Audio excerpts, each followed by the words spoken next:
నమస్కారం ఘంటారావానికి స్వాగతం. ముందుగా ప్రధాన అంశాలు. నేడు పల్నాడు జిల్లా వినుకొండలో సీఎం చంద్రబాబు పర్యటన. స్వచ్ఛాంధ్ర స్వర్ణాంధ్ర కార్యక్రమానికి హాజరు.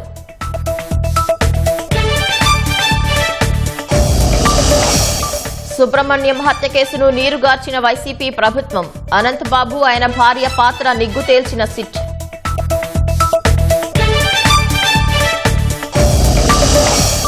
డిజిటల్ అరెస్టు పేరుతో విశ్రాంత ఉద్యోగికి టోకరా. 49 లక్షలు మోసగాళ్ల ఖాతాకు బదిలీ.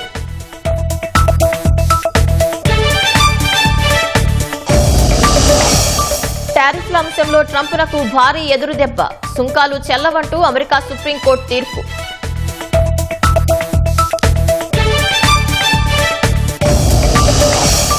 అంతరిక్షంలో ఏఐ డేటా సెంటర్ ఏర్పాటుకు సన్నాహాలు. కృత్రిమ మేధలో విప్లవాత్మక మార్పులకు భారత్ సన్నద్దం.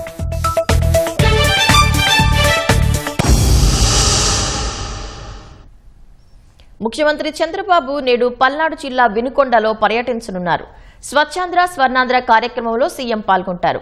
మధ్యాహ్నం 12:40 వినుకొండ ప్రభుత్వ జూనియర్ కళాశాల మైదానంలో హెలిప్యాడ్ వద్దకు సీఎం చేరుకుంటారు. అక్కడి నుంచి రోడ్డు మార్గంలో ఎన్ఎస్పీ మైదానంలో ఏర్పాటు చేసిన ప్రజావేదికకు వెళ్లి స్వచ్ఛరథాన్ని ప్రారంభించి బహిరంగ సభలో ప్రసంగిస్తారు. అనంతరం స్వచ్ఛరత్నం స్టాల్స్ ను పరిశీలించి పార్టీ ముఖ్య నేతలతో సమావేశమవుతారు. ఆ తర్వాత ప్రభుత్వాసుపత్రిని పరిశీలించి బయోమెడికల్ వ్యర్థాల నిర్వహణపై సమీక్షిస్తారు. సీఎం పర్యటన ఏర్పాట్లను చీఫ్ విప్ జీవీ ఆంజనేయులు పరిశీలించారు. ప్రజావేదిక సభా ప్రాంగణాన్ని కలెక్టర్ కృతికా శుక్లా, ఎస్పీ కృష్ణారావుతో కలిసి సందర్శించారు. ముఖ్యమంత్రి చంద్రబాబు నాయుడు గారు ఎప్పుడు వస్తారా అని 1000 కళ్లతో నియోజకవర్గ ప్రజలందరూ కూడా ఎదురు చూస్తా ఉన్నారు. వినుకొండ పట్టణ ప్రజలకు 210 కోట్లతో శాశ్వత మంచినీటి పథకం ఇచ్చినటువంటి చంద్రన్నకు ఘన స్వాగతం పలకబోతా ఉన్నారు వినుకొండ నియోజకవర్గ ప్రజలు. చెత్త మీద కూడా పన్నేసి చెత్తను క్లీన్ చేయకుండా లక్షల టన్నులు వదిలేసినటువంటి చెత్త ప్రభుత్వంగా ప్రజల్లో ముద్రపడిపోయింది గత ప్రభుత్వం. కానీ ఈ రోజు చంద్రబాబు గారు గత ప్రభుత్వం వదిలేసిన 85 లక్షల టన్నులు మొత్తం అన్ని మున్సిపాలిటీలో తీసివేయడం, ఈరోజు పరిశుభ్రమైన వాతావరణం తీసుకురావడం జరిగింది. వినుకొండ మున్సిపాలిటీని అభివృద్ధిలోను పరిశుభ్రతలోను అన్ని ప్రమాణాల్లో రాష్ట్రంలో నంబర్ 1 గా నిలబెట్టే లక్ష్యంగా ముందుకెళ్తున్నాం. చంద్రబాబు గారు వస్తుంటే చెట్లు కొట్టేయాల్సిన పని లేదు, షాపులు ఎక్కడ కూడా మూయాల్సిన అవసరం లేదు. యథేచ్ఛగా వ్యాపారాలు చేసుకోవచ్చు. ఎవరైనా మీటింగ్ రావాలనుకున్న వాళ్ళందరూ వచ్చి ప్రజావేదికలో పాల్గొనొచ్చు. దళిత యువకుడు వీధి సుబ్రహ్మణ్యం హత్య కేసు విచారణను వైసీపీ హయాంలో పోలీసులు ఉద్దేశపూర్వకంగానే నీరుగార్చారు. ప్రధాన నిందితుడైన వైసీపీ ఎమ్మెల్సీ అనంతబాబు, ఆయన భార్య లక్ష్మీదుర్గ అలియాస్ రోజాపై ఉన్న ఆధారాలు బయటపడకుండా దాచారు. హత్యలో ఇతరుల ప్రమేయం, కేసు నిరూపణకు సాంకేతిక సాక్ష్యాలను సేకరించలేదు. తాజాగా సిట్ విచారణలో ఇవన్నీ వెలుగులోకి వచ్చాయి. అప్పటి సీసీటీవీ ఫుటేజ్లను విశ్లేషించి రెండో నిందితురాలుగా అనంతబాబు భార్యను చేర్చి కేసులు నమోదు చేశారు. ఈ పరిణామాలతో అనంతబాబు సహా ఆయన భార్య చుట్టూ ఉచ్చు బిగుసుకుంది. ఈ కేసు విచారణను పూర్తి చేయడానికి సుప్రీంకోర్టు గడువు విధించడంతో కేసును మరికొన్నాళ్లు సాగతీసి శిక్ష నుంచి తప్పించుకోవచ్చని భావించిన అనంతబాబు ఆటలకు చెక్ పడింది.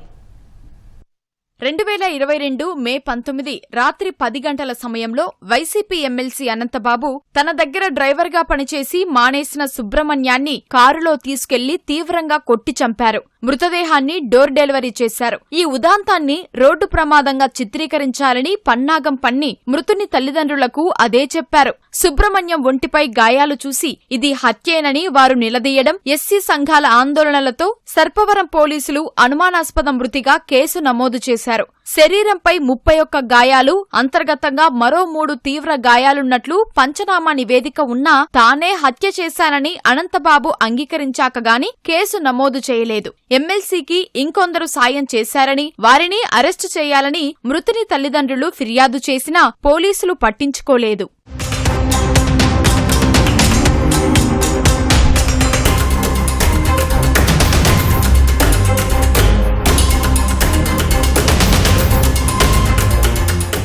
సుబ్రహ్మణ్యం హత్య జరిగిన 3 రోజులకు గాని పోలీసులు కేసు నమోదు చేయలేదు. అప్పటికే అనంతబాబు నివాసముండే శంకర్ టవర్స్ అపార్ట్మెంట్లో కొన్ని సీసీటీవీ ఫుటేజీలను మాయం చేశారు. గతంలో వివిధ ప్రాంతాల్లోని సీసీటీవీ కెమెరాల నుంచి 60 ఫుటేజీలను సేకరించారు. వీటిలో కేవలం 18 మాత్రమే విజయవాడలోని ప్రాంతీయ ఫోరెన్సిక్ ల్యాబ్ కు పంపించారు. దృశ్యాలు నాణ్యంగా లేకపోవడం, చీకటిగా ఉండటంతో పూర్తి స్థాయిలో విశ్లేషించలేమని, కొంత సమాచారమే ఇవ్వగలమని వారు తెలిపారు. ఆధునిక పరికరాలున్న సెంట్రల్ ఫోరెన్సిక్ ల్యాబ్ కు పంపకుండా పోలీసులు నాంచారు. కేసు విచారణ, నిరూపణకు కావలసిన సెల్ టవర్ డంపులు, సీడీఆర్లు తీసుకోలేదు. లోపభూయిష్టంగా ఛార్జిషీట్ వేశారు.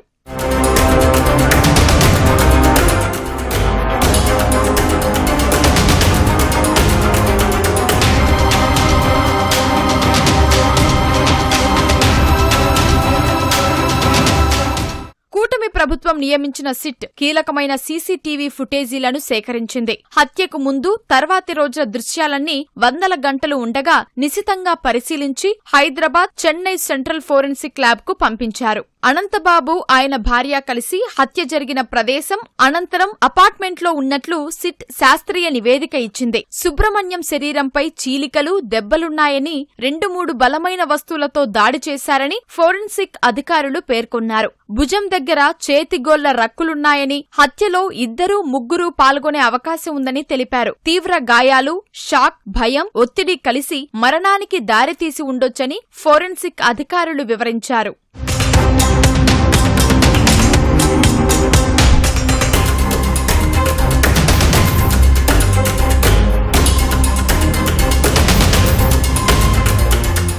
సుబ్రహ్మణ్యం హత్య కేసులో అప్పటి పోలీసులు ఆది నుంచి నిర్లక్ష్యంగానే వ్యవహరించారు. ఈ కేసు విషయంలో నిందితుడు అనంతబాబుతో పోలీసులు కుమ్మక్కయ్యారంటూ తాజాగా సుప్రీంకోర్టు ఘాటు వ్యాఖ్యలు చేసిన నేపథ్యంలో అప్పటి ఎస్పీ రవీంద్రనాథ్ బాబు, డీఎస్పీ భీమారావు, సీఐ మురళీకృష్ణలపై ఎలాంటి చర్యలు తీసుకుంటారనేది ఇప్పుడు చర్చనీయాంశంగా మారింది.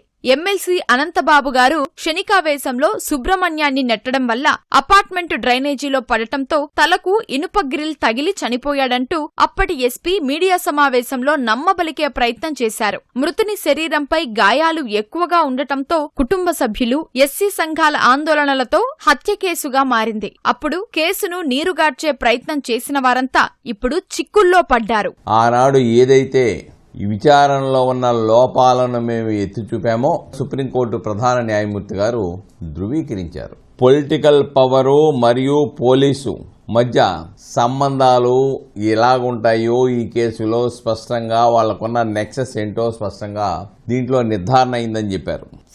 ఈ యొక్క వేసిన ఛార్జ్షీట్ ప్రాతిపదికగా ఛార్జెస్ ఫ్రేమ్ చేయడానికి ఏప్రిల్ 18 గడువు ఇచ్చింది. ప్రాసిక్యూషన్ తరపున సాక్ష్యాలను, ఎవిడెన్స్ని కంప్లీట్ చేయడానికి ఆగస్టు 31 వరకు టైం ఇచ్చింది. అలాగనే ఈ కేసు విచారణ పరిపూర్తి చేయడానికి నవంబర్ 30 లోపు కంప్లీట్ చేయాలని చెప్పింది. దేశవ్యాప్తంగా సంచలనం కలిగించినటువంటి మధ్యస్థ బెయిల్లో సుప్రీంకోర్టు వరకు వెళ్లి డిఫాల్ట్ బెయిల్లో మధ్యస్థ బెయిల్ పొంది జైలు నుంచి విడుదలై దండలేయించుకొని వీరోచిత పోరాటం చేసినట్టుగా ఫోజులు ఇస్తూ ఊరేగిన సంఘటనలు మనం చూసాం. అలాంటి కేసుల్లో సీరియస్ గా తీసుకుంది న్యాయస్థానం. ఇది త్వరితగతిన విచారించాలంది, హైకోర్టు పరిశీలించాలని చెప్పింది. సంవత్సరాల తరబడి జాప్యం కాకుండా ఎవరైతే భయానక వాతావరణాన్ని కల్పించినటువంటి ఒక దళిత యువకుడిని హత్య చేసిన సంఘటన ఈ రోజున ఈ తీర్పు వాళ్ళందరికీ మనోధైర్యాన్ని ఇచ్చింది. కలియుగ ప్రత్యక్ష దైవం వెంకటేశ్వర స్వామి విషయంలో వైసీపీ చేస్తున్న అపచారాన్ని ప్రజల్లోకి విస్తృతంగా తీసుకెళ్లాలని అధికార కూటమి నిర్ణయించింది. వైసీపీ తీరును తటస్థ వేదికలపై ఎండగట్టాలని కూటమి నేతలు భావిస్తున్నారు. ఈ నెల 22 నుంచి 26 వరకు ధార్మిక సంస్థల ప్రతినిధులతో సమావేశాలు నిర్వహించాలని నిర్ణయించారు. మంత్రి నారా లోకేష్, మంత్రులు, కూటమి పార్టీల ముఖ్య నేతలతో జూమ్ కాన్ఫరెన్స్ నిర్వహించారు. మంత్రులు అచ్చెన్నాయుడు, వంగలపూడి అనిత, అనగాని సత్యప్రసాద్, నిమ్మల రామానాయుడు, నాదెండ్ల మనోహర్, కందుల దుర్గేష్, సత్యకుమార్ యాదవ్, ప్రభుత్వ విప్ హరిప్రసాద్, టీడీపీ రాష్ట్ర అధ్యక్షుడు పల్లా శ్రీనివాసరావు, ఎమ్మెల్సీ సోము వీర్రాజు, బీజేపీ రాష్ట్ర అధ్యక్షుడు మాధవ్ కాన్ఫరెన్స్ లో పాల్గొన్నారు. వైసీపీ నేతలు మండలిలోకి చెప్పులు, బూట్లు వేసుకుని వెంకటేశ్వర స్వామి చిత్రపటాలు పట్టుకుని రావడంపై నేతలు మండిపడ్డారు. భక్తుల మనోభావాలు, నమ్మకాలు నమ్మకాలపై వారికి ఏమాత్రం గౌరవం లేదని దుయ్యబట్టారు. వెంకటేశ్వరుని చిత్రపటాన్ని ఏదో సాధారణ బొమ్మలు పట్టుకున్నట్లుగా తీసుకురావడాన్ని తీవ్రంగా తప్పుబట్టారు. హిందువుల మనోభావాలు, నమ్మకాలపై దాడి చేయడం వారి మూలాల్లోనే ఉందని ఆక్షేపించారు. గతంలో వైఎస్ రాజశేఖర్ రెడ్డి తిరుమల శ్రీవారివి 7 కొండలు కాదు 2 అన్నారని గుర్తు చేశారు. ఇప్పుడు వైసీపీ నేతలు కల్తీ నెయ్యితో లడ్డూ ప్రసాదాలు తయారు చేసి ఘోర అపచారానికి ఒడిగట్టారని ఆగ్రహం వ్యక్తం చేశారు. పైగా నెయ్యి కల్తీ జరగలేదని శాసనమండలి సాక్షిగా అబద్దాలు చెబుతున్నారని మండిపడ్డారు. వైసీపీ తీరును ఎండగడుతూ ఈ నెల 21, 22 తేదీల్లో లోక్సభ నియోజకవర్గాల స్థాయిలో కూటమి ఎమ్మెల్యేలు, ముఖ్య నేతలతో కలిసి మీడియా సమావేశాలు నిర్వహించాలని జూమ్ కాన్ఫరెన్స్ లో నేతలు నిర్ణయించారు. ఆ తర్వాత 22 నుంచి 26 వరకు హిందూ ధార్మిక సంస్థల ప్రతినిధులతో రౌండ్ టేబుల్ సమావేశాలు నిర్వహించాలని నిర్ణయం తీసుకున్నారు. వైసీపీ హిందూ వ్యతిరేక వైఖరిని సామాజిక మాధ్యమాల్లోనూ విస్తృతంగా తీసుకెళ్లాలని నిర్ణయించారు. ప్రపంచ దేశాలపై విచ్చలవిడిగా సుంకాలు, ప్రతీకార సుంకాలు వేసిన అమెరికా అధ్యక్షుడు డొనాల్డ్ ట్రంప్నకు టారిఫ్ల అంశంపై గట్టి దెబ్బ తగిలింది. వాణిజ్య భాగస్వామ్య దేశాలపై సుంకాలు విధించడం చట్ట విరుద్ధమని అగ్రరాజ్య సుప్రీంకోర్టు సంచలన తీర్పు వెలువరించింది. అందుకు అత్యవసర అధికారాలను ఉపయోగించడాన్ని తీవ్రంగా తప్పుపట్టింది. రాజ్యాంగం ప్రకారం చట్టసభలకు మాత్రమే పన్నులు, సుంకాల విధింపు అధికారం ఉంటుందని స్పష్టం చేసింది. దాదాపు ప్రపంచంలోని అన్ని దేశాలపై ఎడాపెడా భారీ సుంకాలు విధించిన అమెరికా అధ్యక్షుడు డొనాల్డ్ ట్రంప్నకు సర్వోన్నత న్యాయస్థానంలో శుక్రవారం గట్టి ఎదురుదెబ్బ తగిలింది. అమెరికా చట్టసభల అనుమతి లేకుండా విధించిన ఆ సుంకాల్ని రద్దు చేస్తూ 9 మంది న్యాయమూర్తులతో కూడిన సుప్రీంకోర్టు ధర్మాసనం 6-3 మెజారిటీతో తీర్పు వెలువరించింది. అధ్యక్షుడి అత్యవసర అధికారాల చట్టాన్ని వినియోగిస్తూ ప్రతీకార సుంకాలు విధించడాన్ని కూడా ధర్మాసనం తప్పుబట్టింది. రాజ్యాంగం ప్రకారం చట్టసభలకు మాత్రమే పన్నులు, సుంకాల విధింపు అధికారం ఉంటుందని స్పష్టం చేసింది. పన్నులు, సుంకాలు విధించే అధికారాన్ని రాజ్యాంగ నిర్మాతలు కార్యనిర్వాహక శాఖకు ఇవ్వలేదని మెజారిటీ తీర్పు రాసిన సీజే జస్టిస్ జాన్ రాబర్ట్స్ పేర్కొన్నారు. అయితే 6 న్యాయమూర్తుల మెజారిటీ తీర్పునకు భిన్నంగా 3 జడ్జిలు విడిగా అసమ్మతి తీర్పును రాశారు. టారిఫ్ విధానంలోని మంచి చెడ్డలు ఎలా ఉన్నప్పటికీ అధ్యక్షుడి నిర్ణయం చట్టబద్దమేనని, గతంలోనూ ఈ తరహా చర్యలు తీసుకున్నారని 3 జడ్జిలు పేర్కొన్నారు. అమెరికా ప్రభుత్వ విధానాలకు అనుగుణంగా భారత్పై అదనంగా విధించిన సుంకాల్ని, ప్రతీకార సుంకాల్ని ట్రంప్ తగ్గించిన విషయాన్ని జస్టిస్ బ్రెట్ కవనాఫ్ అసమ్మతి తీర్పులో ప్రస్తావించారు. ట్రంప్ ఆదేశాల మేరకు దిగుమతిదారుల నుంచి ఇప్పటి వరకు అదనంగా వసూలు చేసిన సుంకాల్ని ఆయా కంపెనీలకు తిరిగి చెల్లించాలా వద్దా అనే విషయాన్ని సుప్రీంకోర్టు తీర్పు స్పష్టం చేయలేదు. అసలు ఆ విషయాన్నే ప్రస్తావించలేదు. చాలా కంపెనీలు అదనపు దిగుమతి సుంకాల్ని తమకు తిరిగి చెల్లించాలంటూ దిగువ న్యాయస్థానాల్లో పిటిషన్లు దాఖలు చేశాయి. దిగుమతిదారుల నుంచి అదనపు సుంకాల్ని వసూలు చేయడం ద్వారా గతేడాది డిసెంబర్ వరకు $13,300 కోట్ల అమెరికా ఖజానాకు చేరాయని అంచనా.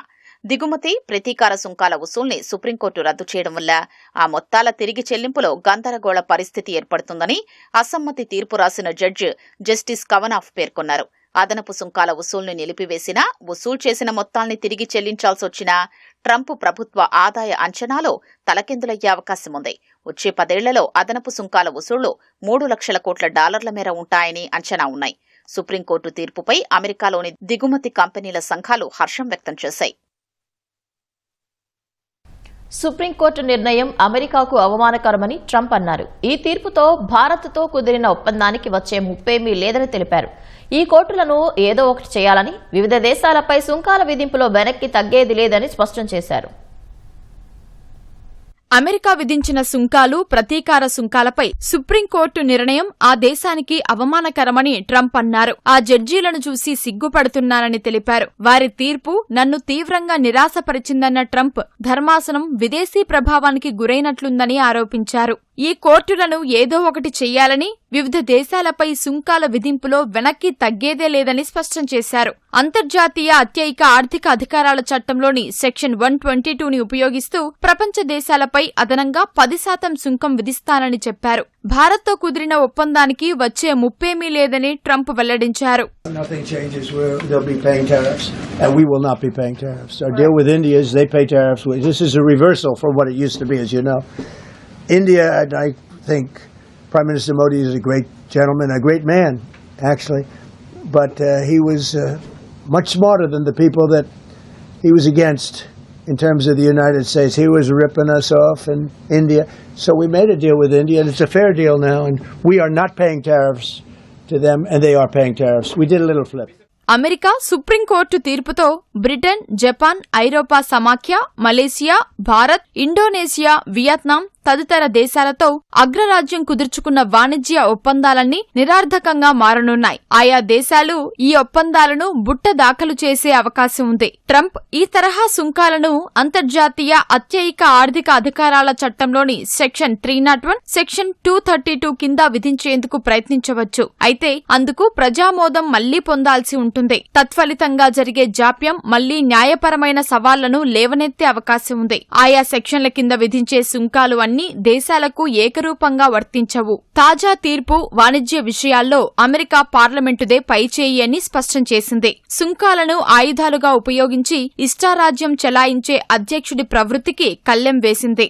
ప్రతీకార సుంకాలు రద్దు కావడం వల్ల సగానికి పైగా భారత ఎగుమతులపై 18% అదనపు సుంకాల భారం తొలగనుంది. అత్యధిక ప్రాధాన్య దేశాలపై విధించే ప్రామాణిక సుంకాలు మాత్రమే భారత్కు వర్తించే అవకాశం ఉంది. మిగిలిన ఎగుమతులపై అంతర్జాతీయ అత్యయిక ఆర్థిక అధికారాల చట్టంలోని సెక్షన్ 232 కింద సుంకాలు కొనసాగుతాయి. ఉక్కు, అల్యూమినియంలపై 50%, కొన్ని ఆటోమొబైల్ పరికరాలపై 25% సుంకం వర్తిస్తుంది. ఎగుమతి విలువలో దాదాపు 40% ఉండే స్మార్ట్ ఫోన్లు, పెట్రోలియం ఉత్పత్తులు, ఔషధాలు వంటివి సుంకాల నుంచి మినహాయింపు పొందుతాయి. అమెరికా సుప్రీంకోర్టు తీర్పు నేపథ్యంలో భారత్ అగ్రరాజ్యంతో తన వాణిజ్య ఒప్పందాన్ని సమీక్షించుకునేందుకు వీలు కలిగింది.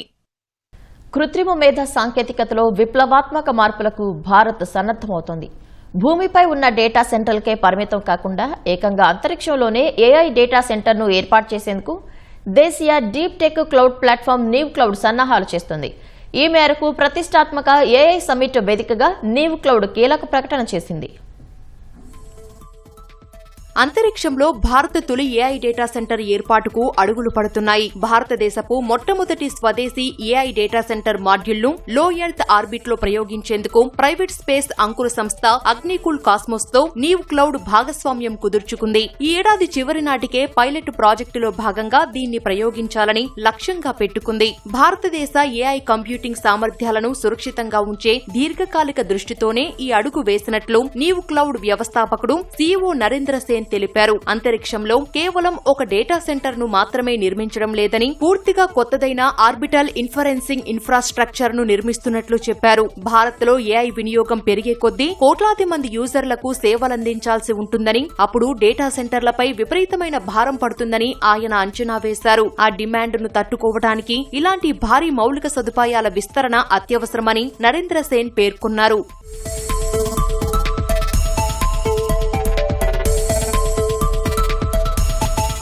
ఏఐ మోడల్స్ కు శిక్షణ ఇచ్చే భారీ కార్యకలాపాలను భూమిపైనే నిర్వహిస్తామని నరేంద్ర సేన్ స్పష్టం చేశారు. ఇందుకోసం మధ్యప్రదేశ్, ఛత్తీస్గఢ్, మహారాష్ట్ర వంటి విద్యుత్ మిగులు రాష్ట్రాల్లో భారీ ఇన్లాండ్ డేటా సెంటర్లను నిర్మిస్తున్నట్లు తెలిపారు. మోడల్ శిక్షణ కోసం ఇతర రాష్ట్రాలతోనూ చర్చలు జరుపుతున్నామన్నారు. అయితే అంతరిక్షంలో ప్రయోగించే సిస్టమ్స్ ప్రధానంగా ఇన్ఫరెన్స్ టాస్క్ ల అంటే యూజర్ అడిగిన వెంటనే ఏఐ మోడల్ తన డేటాబేస్ నుంచి అత్యంత వేగంగా సమాధానం వెతికి ఇవ్వడం కోసం మాత్రమే పనిచేస్తాయని ఆయన స్పష్టం చేశారు.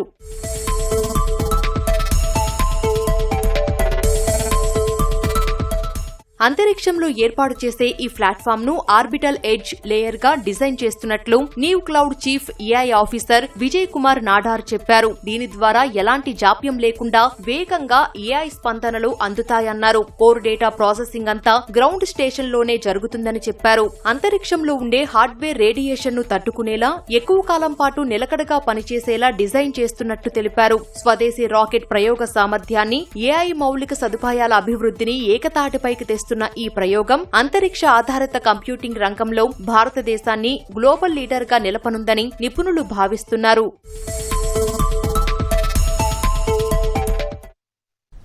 వాహన రిజిస్ట్రేషన్ సర్టిఫికెట్, డ్రైవింగ్ లైసెన్స్ కార్డులుగా ఇకపై క్యూఆర్ కోడ్తో కూడిన స్మార్ట్ కార్డులను రవాణా శాఖ జారీ చేయనుంది.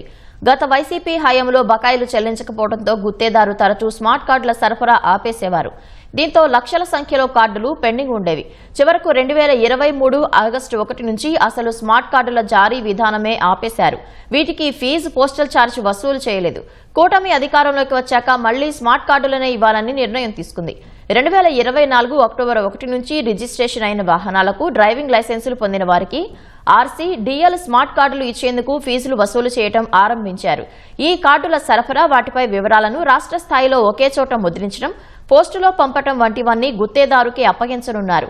2024 అక్టోబర్ 1 నుంచి గత నెలాఖరు వరకు 27 లక్షల కార్డులు జారీ చేయాల్సి ఉంది. 2023 ఆగస్టు నుంచి 2024 సెప్టెంబర్ ఆఖరు వరకు కార్డుల జారీని పూర్తిగా ఆపేసిన కాలంలో 23 లక్షల కార్డులు ఇవ్వలేదు. అప్పట్లో వాహనాలు రిజిస్ట్రేషన్ చేసుకున్న వాళ్ళు, డ్రైవింగ్ లైసెన్స్ పొందిన వారిలో ఎవరైనా తమకు ఆర్సీ, డిఎల్ కావాలని దరఖాస్తు చేసుకుని ఫీజు చెల్లిస్తే వారికి క్యూఆర్ కోడ్తో ఉన్న స్మార్ట్ కార్డులు ఇవ్వనున్నారు. త్వరలో జాతీయ రహదారులపై ఉన్న టోల్ ప్లాజాల్లో నగదు చెల్లింపులు పూర్తిగా నిలిచిపోనున్నాయి. ఏప్రిల్ 1 నుంచి ఫాస్టాగ్, యూపీఐ చెల్లింపులకు మాత్రమే అవకాశం ఉంటుందని జాతీయ రహదారుల ప్రాధికార సంస్థ ఎన్హెచ్ఏఐ తెలిపింది. జాతీయ రహదారుల టోల్ వ్యవస్థను డిజిటల్ గా మార్చే ఉద్దేశంతో ఈ నిర్ణయం తీసుకున్నట్లు పేర్కొంది. ప్రస్తుతం టోల్ చెల్లింపులు దాదాపు 98% ఫాస్టాగ్ ద్వారానే జరుగుతున్నాయి.